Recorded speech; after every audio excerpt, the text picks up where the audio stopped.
우리 민족은 예로부터 하늘을 좀 두려워했어요. 하늘을 경외했어요. 그래서 하나님에 대해서는 잘 몰랐지만 무언가 두려움의 대상 그리고 바램의 대상을 하늘로 정하는 경우가 많았습니다. 그래서 하늘천 할 때 그 천자, 천을 굉장히 귀하게 여겼죠. 그래서 순천 하면 하늘의 뜻을 따른다. 대단한 명칭이에요. 그리고 그 하늘 천자를 넣어서 고사성어를 넣었는데 요즘 어떤 분들이 그 천에다가 안해처하고 탁 바꿨더니요 아주 엄청난 귀한 말씀이 되는 거예요. 하늘천 대신 안해처. 자 보세요. 인명제천, 사람의 운명은 하늘에 있다. 그런데 천 대신 처를 넣어봤어요. 사람의 운명은 아내에게 있다. 제가 누구를 이야기하고 싶은데 참을게요. 진인사 대천명, 최선을 다한 후 하늘의 명령을 기다려라. 그런데 진인사 대처명, 최선을 다한 후 아내의 명령을 기다려라. 지성이면 감천, 정성을 다하면 하늘도 감당한다. 그런데 지성이면 감처, 정성을 다하면 아내도 감동한다. 천하태평, 하늘 밑에 있을 때 모든 것이 평안하다. 처하태평, 아내 밑에 있을 때 모든 것이 평안하다. 감동이 오죠. 저도 요즘 아내의 그늘이 좋아요. 남자들은 나이를 연세를 드실수록 아내의 도움이 필요합니다. 저희 아버지도 보니까 어머니 없이는 거의 아무것도 못 하시더라고요. 그래서 부부 사이가 더 좋아졌어요. 우리 아내가 어디에 가지 않았나 전화도 자주 하시고 그러더라고요. 그런데 아내의 말씀을 참 지혜롭게 잘 들어야 되는데요, 이 남편분들이 분별력이 있으셔야 돼요. 분별력이. 어느 날 갑자기 주일 아침에 아내분이 말씀하십니다. 여보, 오늘은 서산 밑에 있는 절에 가서 불공을 드립시다.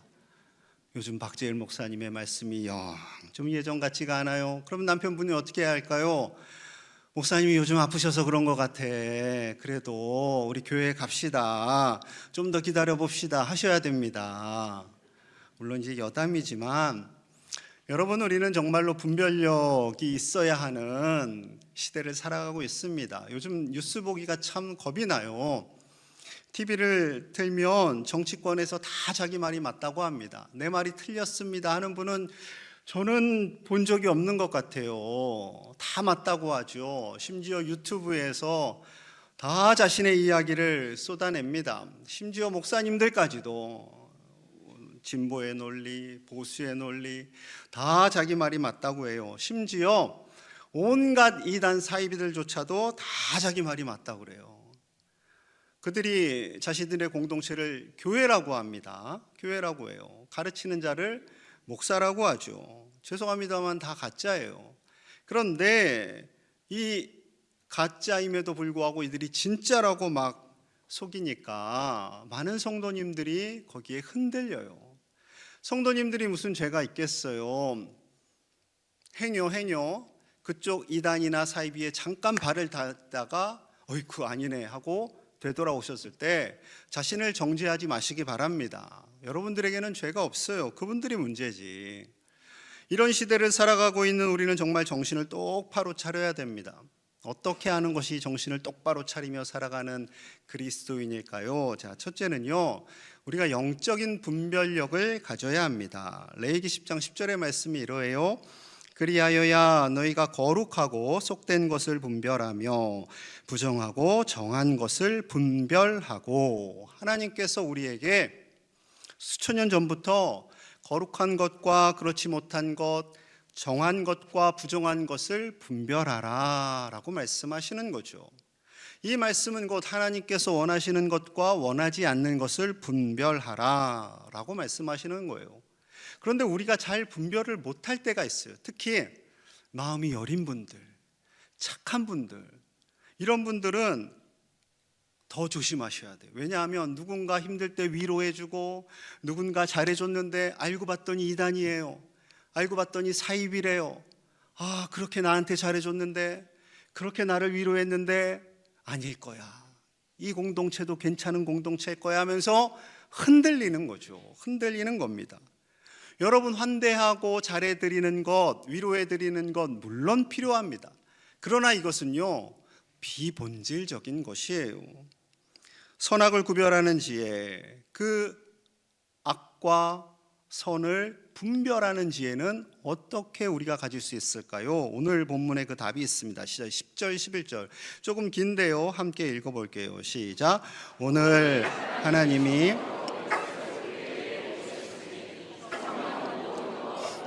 곧 하나님의 깊은 것까지로 통달하시느니라. 사람의 일을 사람의 속에 있는 영 외에 누가 알리요? 이와 같이 하나님의 일도 하나님의 영 외에는 아무도 알지 못하느니라. 아멘. 하나님의 일을 하나님의 영 외에는 아무도 모른대요. 하나님의 영이 뭐예요? 성령님이죠. 성령님만이 하나님의 일을 알 수 있고, 그 성령님이 우리 안에 계실 때에 그것을 하나님의 뜻을 보여주고 우리가 안다라는 거죠. 여러분, 예수님을 구주로 믿는 우리 안에 성령님이 계실까요? 안 계실까요? 계십니다. 저와 여러분들 안에 성령님이 계세요. 정말로요? 나 잘 모르겠는데요. 계세요. 확신하십시오. 여러분, 믿음이 없는 철학자들이 종종 기독교에 관한 책을 쓰죠. 똑똑하시니까 나름 이제 신학을 연구한 분들이 계세요. 그런데 그분들의 글을 읽어보면 굉장히 공허하고요, 지식적으로 썼어요. 그래서 읽다 보면 에이, 아니네, 이것을 분별할 수가 있다니까요. 리처드 도킨스라는 분이 있습니다. 영국 학자인데요, 아주 유명한 분이세요. 저분이 만들어진 신, 이런 책을 썼어요. 이 책이 상도 많이 받고요, 유럽에서, 미국에서 유명한 책이 되었고, 저분이 아주 석학으로 인정을 받지요. 수많은 상도 받았지만 하나님을 온전히 알지 못해요. 성령님께서 주시는 지혜로 쓴 책이 아니기 때문에 아주 공허하죠. 심지어 이단과 사이비들이 하나님을 안다고 합니다. 그런데 하나님께서 하나님의 영을 그들에게 준 적이 없어요. 그런데 어떻게 하나님께서 그들에게 지혜를 주셨고 그들이 하나님을 안다고 할 수 있겠습니까? 몰라요. 모르는데 자신들만의 논리로 주장하고 사람들을 회유하고 속이는 거죠. 여러분, 죄송합니다만 목사님들도요, 성경에 대해서 저도 다 모릅니다. 몰라요. 진짜요? 몰라요. 하나님께서 성령님을 통해서 그 말씀을 깨닫게 해주셔야만 제가 이 말씀을 아는 거예요. 하나님께서 깨닫게 해주시지 않으면 저도 몰라요. 그래서 기도해야 돼요. 말씀을 준비할 때 기도해야 됩니다. 여러분, 설교의 가장 큰 핵심은 하나님께서 이 말씀을 우리에게 주셨잖아요. 그 주신 그 의도를, 그 뜻을 여러분들에게 잘 전달하는 것이 설교입니다. 그런데 제가 제 생각을 넣고 이념을 넣고 사상을 넣어서 여러분들에게 전하면 그것은 거짓 선지자가 되는 거죠. 신대원에 처음 입학했어요. 제가 뭘 알겠어요. 성경에 대해서, 설교에 대해서 뭘 알겠어요. 그랬는데 교회 갔더니 전도사님이래요. 뭔가 아는 분 아닐까 해서 그렇게 칭하시지만 죄송합니다만 몰라요. 얼마나 설교할 때 떨렸는지 모릅니다. 신학교마다 예배를 드려요. 채플이라는 예배를 드리는데, 그때 설교하시는 분들이 오셔서 말씀을 전하는데 어찌나 그 말씀을 잘 전하시는지요, 은혜를 받습니다. 그런데 저는 두려운 거죠. 하나님, 저는 저렇게 못하는데요. 하나님, 저는 저렇게 못하는데요. 근데 그때마다 목사님들이 말씀을 하세요. 설교를 어떻게 할 수 있을까요? 우리 안에 성령님이 계시는데 그 성령님께서 말씀을 깨닫게 해주십니다. 여러분들도 말씀 전할 수 있습니다 라고 격려해 주셨어요. 그래서 그때부터요, 기도하면서 말씀을 보니까 정말 깨달아져요. 여러분, 목사님들만 깨달아질까요? 여러분들도 똑같습니다. 제 안에 계신 성령님은 특별하고 여러분들 안에 계시는 성령님은 안 특별할까요? 똑같은 성령님이십니다. 그래서 우리가 말씀을 볼 때 깨닫게 해주시는 거예요. 성령님께서 주시는 그 지혜와 분별력이 얼마나 중요한지 12절 13절 이렇게 말씀하세요. 12절 제가 읽을게요. 우리가 세상의 영을 받지 아니하고 오직 하나님으로부터 온 영, 성령님이죠, 을 받았으니 이는 우리로 하여금 하나님께서 우리에게 은혜로 주신 것들을 알게 하려 하심이라. 알게 하려 하심이라. 깨닫게 하려 하심이라. 분별하게 하려 하심이라. 13절 같이 볼게요. 시작. 우리가 이것을 말하거니와 아니하고 오직 성령께서 가르친 것으로 하니 영적인 일은 영적인 것으로 분별하느니라. 아멘. 오직 성령님께서 가르치신 것으로 사도 바울은 고린도 교회 성도님들을 향해서 가르쳤고, 이 시대의 목사님들 역시 성령님께서 가르쳐 주신 것만 전해야 하는 것이 합당합니다. 그런데 우리가 성령님을 생각할 때 예전에 성령 운동, 성령 은사 이런 것을 한국교회가 막 강조하던 시절이 있었어요. 그런데 그때는 성령님 하면 다 랄랄라 쉐쉐쉐 방언하고 막 치유 일어나고 하늘에서 금가루가 떨어지고 막 기도했더니 뒤로 넘어지면 다치는데 그런 일이 일어나고 아말감이 금리로 바뀌고. 그게 좋은가요? 물론 아말감이 금리로 바뀌면 좀 좋겠죠. 그런데 그런 일이 있다고 해서 엄청나게 한국교회가 부흥이 일어났냐? 그때 많은 사람들이 그리로 몰려갔어요. 그런데 그런 표적은요 오래가지 않습니다. 오래가지 않아요. 그때 그런 운동을 했던 교회들 요즘 다 안 해요. 오히려 교회 안에서 분란이 일어나요. 갈등이 일어나요. 왜냐하면 사람의 눈에는 그런 거 보고 싶은 마음이 있어요. 표적을 보고 싶은 마음이 있어요. 이적을 보고 싶은 마음이 있어요. 유대인들도 똑같았습니다. 요한복음 2장 18절. 이에 유대인들이 대답하여 예수께 말하기를 내가 이런 일을 행하니 무슨 표적을 우리에게 보이겠느냐?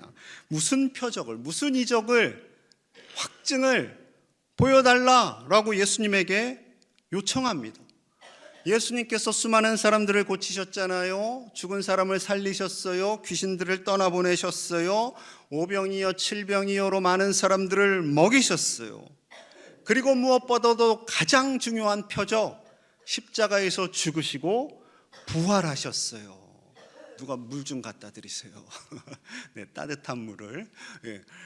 그러면 믿어야 되잖아요. 믿어야 되잖아요. 그런 놀라운 이적이 일어났는데 믿어야 되잖아요. 아니요. 그 수많은 기적과 이적들을 봤음에도 불구하고 다 떠났어요. 다 떠났어요. 제가 만약에 기도해 드렸는데 이적이 일어났어요. 치유가 일어났어요. 시각장애인이 눈이 떠지고요. 엄청난 장애인이 막 팔다리가 쭉쭉 펴지고요.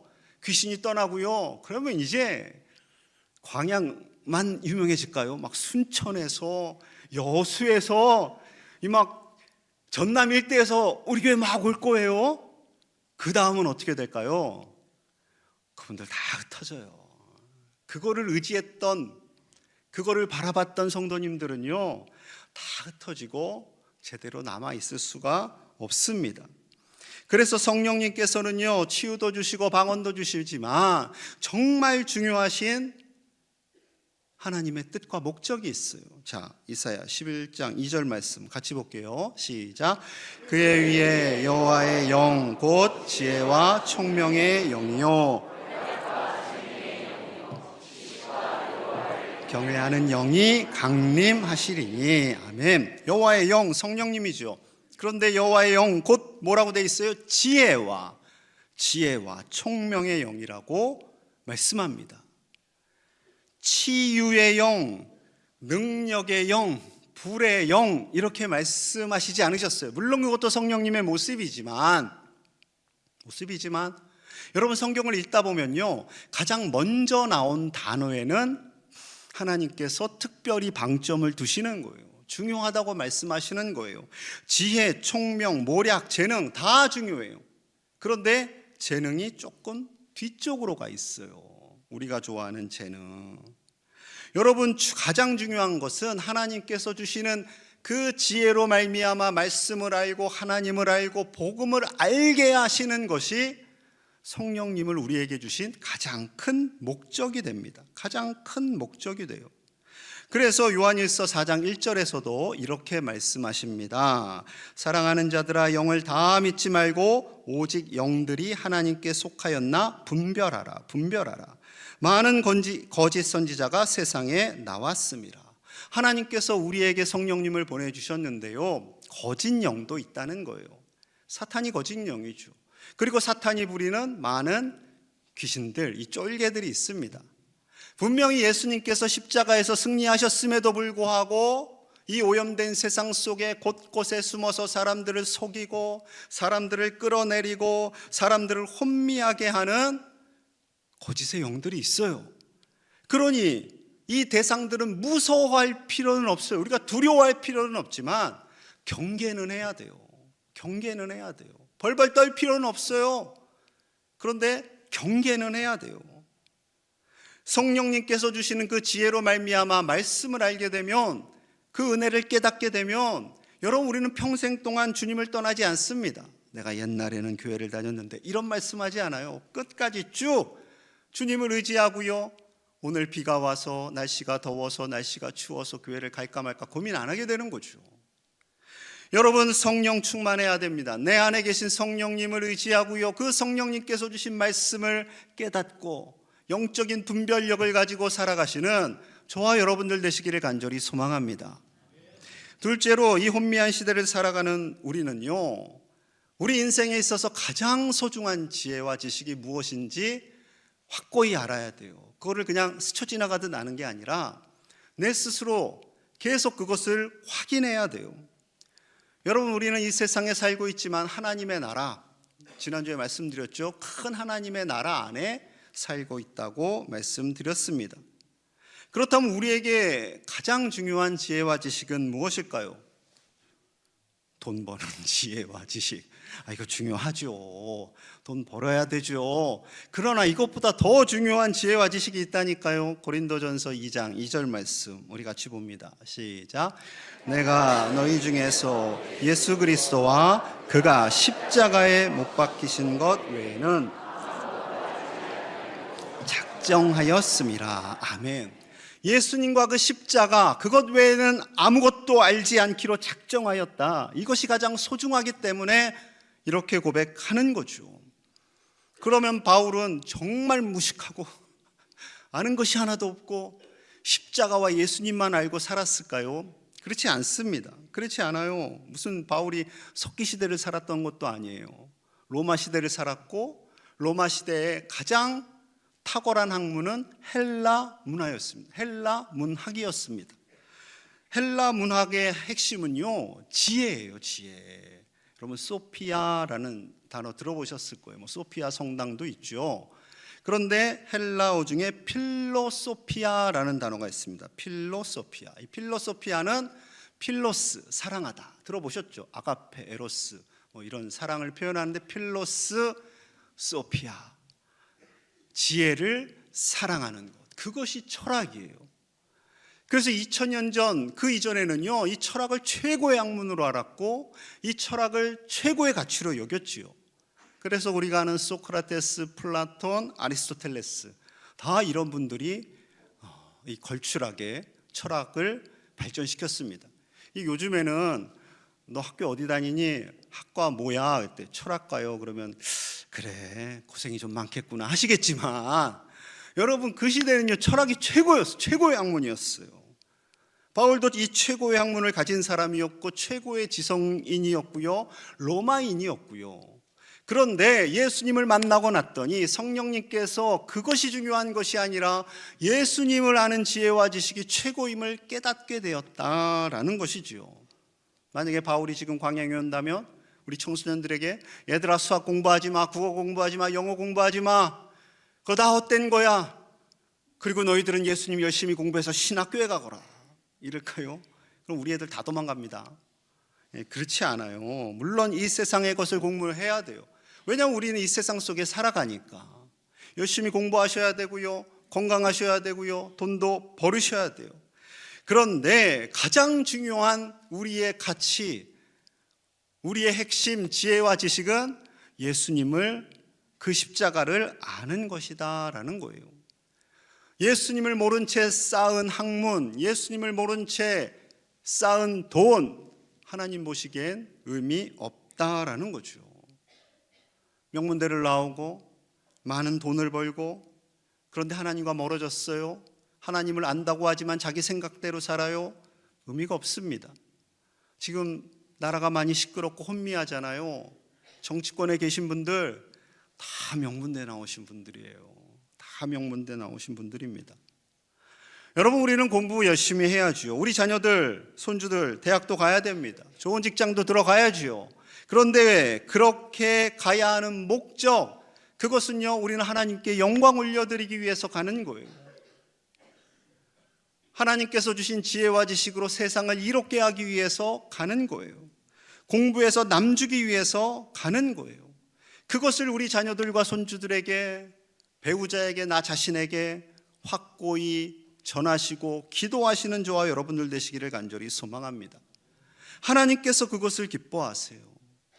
자녀들과 손주들이 흔들리지 않기 위해서는요, 부모님들, 조부모님들이 확고히 믿음 위에 서셔야 됩니다. 세속적 가치가 너무나도 크다 보니까 다 정신이 없는 거예요. 뉴스 보기가 겁나고요. 많은 사람들이 다 자기 말이 맞다고 하니까 요즘은 저는 걱정이 돼요. 게다가 기독교인들이 막 계속 집회 현장으로 오잖아요. 이것이 과연 합당한 것인가? 저도 고민됩니다. 자, 14절 볼게요. 14절 함께 봅니다. 시작. 육에 속한 사람은 하나님의 성령의 일들을 그에게는 어리석게 보임이요 또 그는 그것들을 알 수도 없나니 그러한 일은 영적으로 분별되기 때문이라. 아멘. 영적으로 분별이 되는데, 육에 속한 사람들은, 주님을 알지 못하는 사람들은, 주님을 어설프게 하는 사람들은 하나님이 하시는 일에 대해서 어리석게 본다는 거예요. 요즘 청년들이 그런데요, 너는 아직도 교회를 다니니? 너는 아직도 하나님을 믿니? 그게 사실이라고 생각해? 뭐 이런데요. 점점 예수님을 믿는 아이들이 줄어들어요. 청년들이 줄어들어요. 지금은 이제 중고등부 그나마 나오지만 대학 가고 직장 가고 다른 지방으로 가고 뭐 흩어지면, 부모님의 영향력에서 벗어나면 쉽게 주님을 떠날 수 있다라는 거죠. 통계 사진 하나 볼게요. 여러분, 1094명의 비개신교인들에게 물었습니다. 그러니까 넌 크리스찬들에게 물었어요. 종교에 관심 있으세요? 아니요, 별로 없어요. 그런데 그나마 관심이 있다면 어디에 관심이 있습니까? 했더니 불교 52%, 천주교 48%, 기독교 어디 있어요? 개신교 어디 있어요? 여러분, 3등 아니에요. 원불교가 17.9%예요. 원불교가 뭐 하는 것인가 찾아봤더니 1914년인가 우리에 맞게 새로 시작한 불교가 원불교래요. 원광대학교 아시죠? 그 소속입니다. 그 밑이 개신교예요. 그리고 그 옆에 천도교가 있어요. 세상에, 이런, 우리는 그렇게 욕 먹어가면서 열심히 전도했는데 사람들에게는 호감이 없어요. 호감이 없어요. 기독교가 왜 이렇게 추락했을까요? 두 가지로 정리가 됩니다. 첫째는요, 죄로 오염된 세상이에요. 악한 영이 사람들의 눈을 가리고 있기 때문입니다. 기독교를 알지 못하도록, 기독교에 대해서 정확히 알지는 못해요. 그런데 고루하다, 꼴통이다, 시끄럽다, 독선적이다, 기독교에 대해서 정확히 알지는 못하는데 이런 생각들로 인해서 기독교를 차단하고 있죠.